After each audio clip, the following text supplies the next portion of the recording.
This season, the Orlando Magic have mostly deployed a huge starting lineup which features 4 guys who stand at least 6'10", all of whom happen to be really versatile and very intriguing players as well. The team's star rookie, Paolo Banchero, can score and create shots off the dribble like a wing, Franz Wagner can comfortably operate just like a point guard, and Wendell Carter Jr. is an extremely fluid center with a legitimate shooting touch. But looking at it, it's actually 7'2" forward Bol Bol, the tallest one among their huge frontcourt, that's definitely the most intriguing out of them all.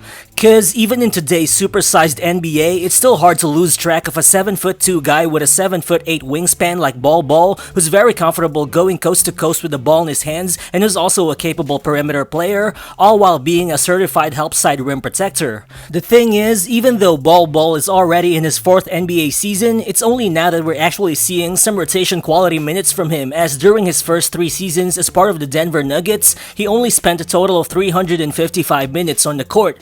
But so far this season for the Magic, Bol Bol has already nearly equaled his playing time for the past 3 years with 306 total minutes of playing time in 2022 to 2023. And I think it's safe to say that in year number 4, the Bol Bol experiment is finally working, as after 13 games with Orlando, he's currently averaging 11.5 points and 7.5 rebounds, which are both career highs, together with 1.9 blocks per game, which is actually the 5th best mark in the entire NBA. Plus, he's also putting up those numbers really efficiently via 67, 52, and 84% shooting splits. Well, it's still early in the season, but mind you, what Bol's displaying on the court right now looks more than just the occasional flashes he's had in the past, cause the positives are actually outweighing the concerns for the first time in his career. Cause looking at it, excluding garbage time minutes, the Magic are a plus 5.7 when Bol Bol is on the court, but are a minus 7.4 when he's on the bench. This actually makes him a massive difference maker for a young Magic team which currently belongs in the bottom 3 of the Eastern Conference's standings. So today, let's dive a little deeper to understand why Bol Bol's breakout for the Orlando Magic could actually be for real. So what's good guys, it's Real Balls here, and if you do happen to enjoy this video, please do me a favor by hitting that like button. It only takes a second of your time, but it will be much appreciated. So let's get to it.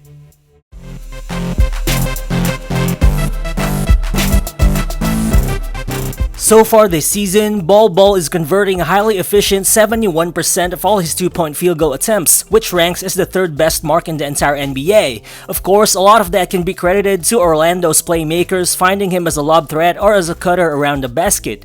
But still, almost 47% of his 2-point buckets so far have actually been unassisted, meaning Bol Bol's still creating scoring opportunities for himself a reasonable chunk of the time. He's currently averaging 1.3 offensive rebounds per game, and with his size, he easily hustles around the basket to score via putbacks. But when you watch Bol play, it's actually his self-orchestrated grab-and-go sequences in transition that really stands out. Cause again, for one, it's quite fascinating to watch a 7'2" specimen like him routinely initiate offense during a fast break, and second, he's actually producing quite well in those transition sequences, as the 1.47 points per possession he's generating in transition plays actually ranks as the 20th best mark in the entire NBA. And among all the top 50 most productive scorers in transition so far, only him and Lauri Markkanen stand at least 7 feet tall. Here, watch what Bol does in this fast break play. He hits Evan Mobley with the behind the back dribble and continues to attack the lane before taking off near the free throw line to drain the easy floater. Then in this clip, you can see Bol Bol getting the steal, and right after, he takes off and gets to the opposite side of the court with just a couple of dribbles. Then you see the Euro step as he powers his way to finish even against contact.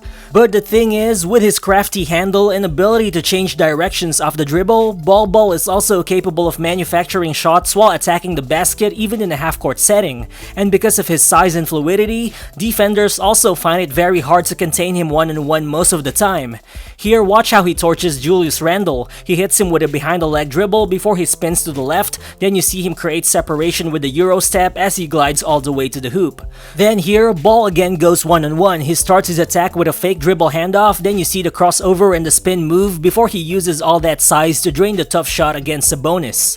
It's not a big sample size so far, but during the 28 total times that Bol Bol drove to the paint this season, the Magic have actually generated 1.3 points per possession, which is actually an above league average number generated by a driving big man.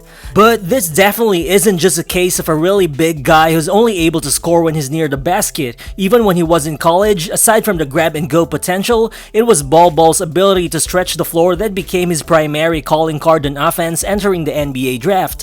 While before this season, the most significant three-point shooting sample size we got from him was in 2020 to 2021 when he shot 37.5% from 3 over a 32-game span while in Denver. Right now though, despite only having played 13 games to start the year, Ball has already shot 10 of 19 from behind the arc, which is good for a highly efficient 52.6 mark from deep on 1.5 attempts per game.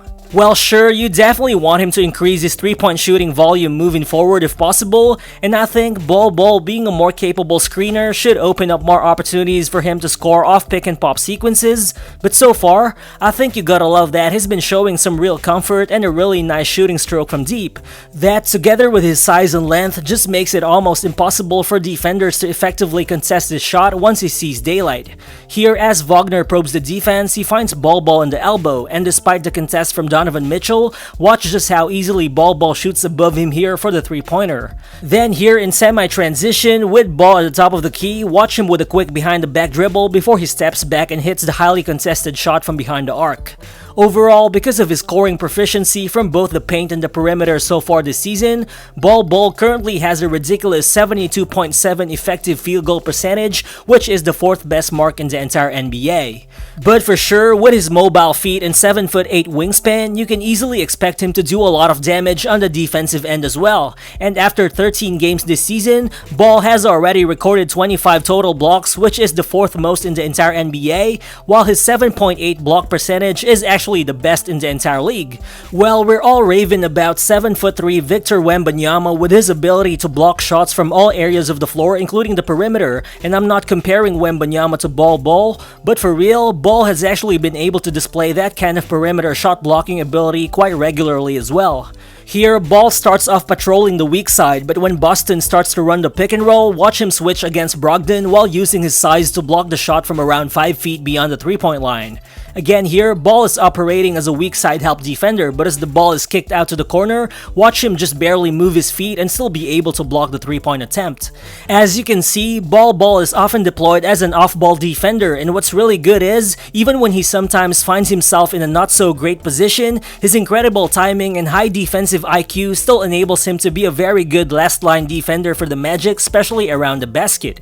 In this clip, the Cavs run a double drag screen play for Mitchell. He gets the ball to the rolling Evan Mobley, but Ball immediately closes out on him. Mobley goes for the drop step looking like he's got space, but Ball just rises up to block the shot right on top of the rim.